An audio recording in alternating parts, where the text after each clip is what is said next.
क्या तुमने कभी सोचा है, एक ऐसी कौम जो पहाड़ों को तराश कर महल बनाती थी, जो कहती थी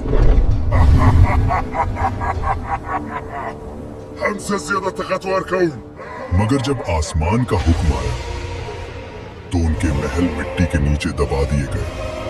हजरत नूह अलैहिस्सलाम के बाद एक और कौम पैदा हुई, कौम आद। यमन और ओमान के दरमियान एक इलाके अहकाफ में रहते थे। उनके शहर का नाम था इराम जातुल इमाद, यानी स्तंभों वाला शहर जो आसमान से बात करता था। उनके बदन पहाड़ों की तरह मजबूत, कद बादलों को छू लेते और उनका गुरूर आसमान को चीर देता था। वो कहते, हम ही जमीन के वारिस हैं और हमेशा रहेंगे। अखाफ की रेत में उनके शहरी इलाके दूर दूर तक फैले हुए थे। उनके घोड़ों के पांव से जमीन गूंजती थी। रात को उनके चिरागों की रोशनी दूर तक चमकती, गोया उनका शहर जमीन पर कोई ताज हो। और वे अपनी सभाओं और बैठकों में अक्सर एक ही बात कहते, हम जैसे लोग दोबारा कभी पैदा नहीं होंगे। उनके बच्चे भी छोटी उम्र में पत्थर उठाकर अपनी शक्ति दिखाते और बुजुर्ग गर्व से कहते, हमारे बच्चे भी पहाड़ों को झुकाने वाले हैं। आद के लोगों का एक और अजीब अकीदा था। वो समझते थे कि हवा उनकी गुलाम है। उनके जवान कभी वादी के दरमियान खड़े होकर दोनों हाथों को पहनाते और अपने आप से कहते, देखो, हवा हमारे जिस्म की पैरवी करती है। बुजुर्ग लोग अपनी नशिस्त महफिल में फख्र से कहते, हमारे बाप दादा हवा का रुख बदल देते थे, हमें कौन रोक सकता है। वो लोग जब तूफान को दूर से आता देखते तो हंसकर कहते, हवा हमारे साथ है, ये हम पर नहीं हमारे दुश्मनों पर पड़ेगी। लेकिन उन्हें क्या पता था कि आने वाली हवा उनकी सबसे बड़ी दुश्मन बन चुकी है। आद के लोग सिर्फ लंबे नहीं थे, उनकी जिस्मानी बनावट आम इंसान से कई गुना बड़ी थी। दरिया के किनारे उनके कदमों के निशान आज भी पहाड़ों के दरमियान मिलते हैं, जिन्हें देखकर लोग हैरान रह जाते। उनके घरों के दरवाजे इतने ऊंचे होते कि एक घोड़ा और सवार दोनों सीधा अंदर जा सकते, और उनके बर्तन पत्थर के बने हुए, इतने बड़े कि एक बर्तन में पूरा खानदान का खाना पक जाए। समय बीतता गया, घमंड बढ़ता गया, वक्त गुजरता गया और उनका तकब्बुर बढ़ता गया। फिर अल्लाह ने अपना नबी भेजा, हजरत हूद अलैहिस्सलाम, जो कहने लगे, ऐ मेरी कौम, सिर्फ अल्लाह की इबादत करो, उसके सिवा कोई माबूद नहीं। खुद क्या तू चाहता है हम अपने बाप दादा के मजहब छोड़ दें? हम ताकतवर हैं, हमें कोई छो नहीं सकता। हजरत हूद अलैहिस्सलाम ने फिर कहा, मैं तुम्हें उस अजाब से डरा रहा हूँ जो तुम सोच भी नहीं सकते। लेकिन जिन दिलों में गुरूर भर जाए, वहां नसीहत पत्थर से टकराकर टूट जाती है। हजरत हूद अलैहिस्सलाम रोज उनके बाजारों, उनके महलों, उनके दरवाजों के पास जाकर आखिरी दावत देते। कभी उनके सरदार हंस के कहते, हूद, तेरी बात में दम होता तो हमारे महल कब के गिर चुके होते। कभी कोई बच्चा उनकी आवाज का मजाक उड़ा देता और कुछ लोग उन्हें देखकर रास्ता बदल लेते, कहीं उन्हें अल्लाह का खौफ उनकी आंखों में भर न जाए। एक दिन हूद अलैहिस्सलाम उनकी असेंबली में गए, जहां उनके सरदार सोने के तख्तों पर बैठे थे। हूद अलैहिस्सलाम ने कहा, अल्लाह की बनाई हुई कुदरत का निजाम देख लो, तुम्हारी ताकत कुछ भी नहीं। मगर उनके सरदार हंस पड़े, ये छोटे वादे बंद कर, अगर अजाब आता है तो हम अपनी ताकत से उसे रोक लेंगे। अजाब से कुछ दिन पहले आद की वादी में एक अजीब मंजर हुआ। रात को आसमान में एक गहरी गूंज सुनाई दी। न बादल गरजा, न बिजली चमकी, मगर वादी में ऐसे लगा जैसे कोई दूर से पुकार रहा हो। आद के लोग इस आवाज को सुनते और आपस में कहते, यह तो पहाड़ों की आवाज है। हजरत हूद अलैहिस्सलाम जो कहने लगे, ये रहमत की पुकार नहीं, ये तंबे है। दूसरी रात जमीन हल्की सी हिली, मगर इतनी कम कि सिर्फ जानवर बेचैन हुए। देखो, इंसान हंस पड़े। ज़मीन भी हमारी ताकत से डरती है। उन्हें नहीं पता था ये जमीन का आखिरी एतराज था।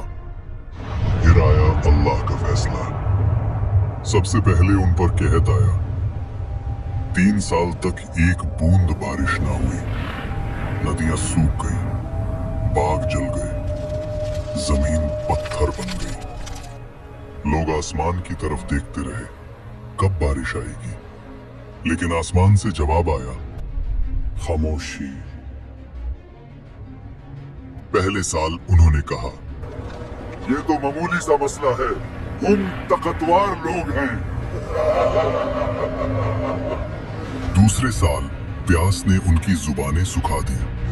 खाली मटके दीवारों से टकराते, जानवर प्यास की वजह से गिरने लगे।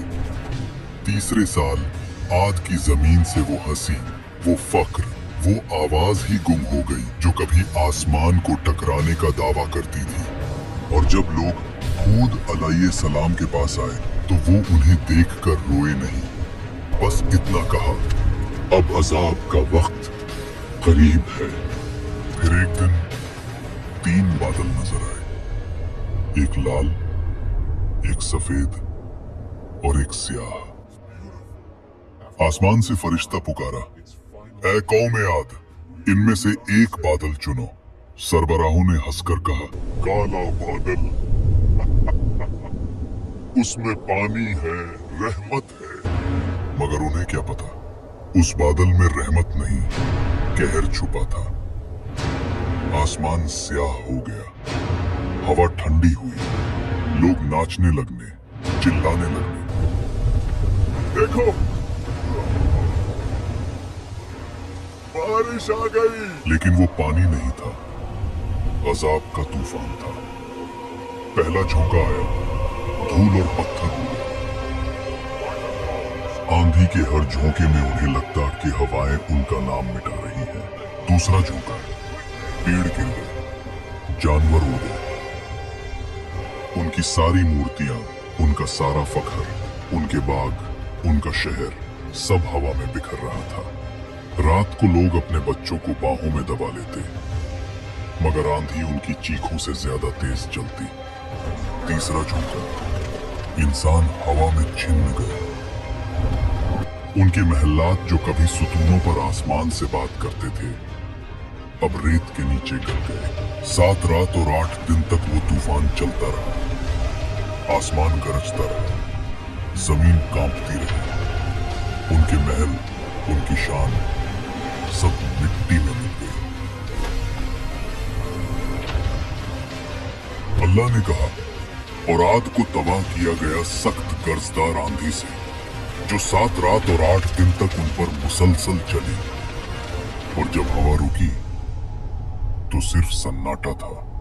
रह गया सिर्फ रेत का समंदर और गिरे हुए तने, जैसे खजूर के खोखले तने। लेकिन उन चंद लोगों को जो हजरत हूद अलैहिस्सलाम के साथ ईमान लाए, अल्लाह ने बचा लिया। उन्हें पहाड़ों के एक गार में पनाह दी गई। और हजरत हूद अलैहिस्सलाम ने कहा, ऐ मेरे रब, तू सबसे ज्यादा रहम करने वाला है, हमें उन रास्तों पर कायम रख जो तेरी तरफ ले जाते हैं। हूद अलैहिस्सलाम जब वादी के ऊपर खड़े हुए तबाह शहर को देख रहे थे तो उनकी आंखों में आंसू भर आए। ये वो लोग थे जो कभी कहते थे, हमसे ज्यादा ताकतवर कौन? और अब उनकी जिंदा निशानी भी हवा में बिखर चुकी थी। हूद अलैहिस्सलाम ने कहा, तकब्बुर का अंजाम हमेशा तबाही है और अल्लाह की नाफरमानी हलाकत। आज भी एहकाफ्त की रेत के नीचे उनका शहर इराम दबा हुआ है, एक गवाही के तौर पर, जो कहती है ताकत और शान से नहीं, सिर्फ अल्लाह की इताअत से इज्जत मिलती है। अगर तुम्हें ये कुरानिक कहानी पसंद आई हो तो वीडियो को लाइक करो, कमेंट्स में लिखो तुम अगले एपिसोड में किस कौम की कहानी देखना चाहते हो, और चैनल को सब्सक्राइब करना मत भूलना। ये सिर्फ एक कहानी नहीं, एक हकीकत है।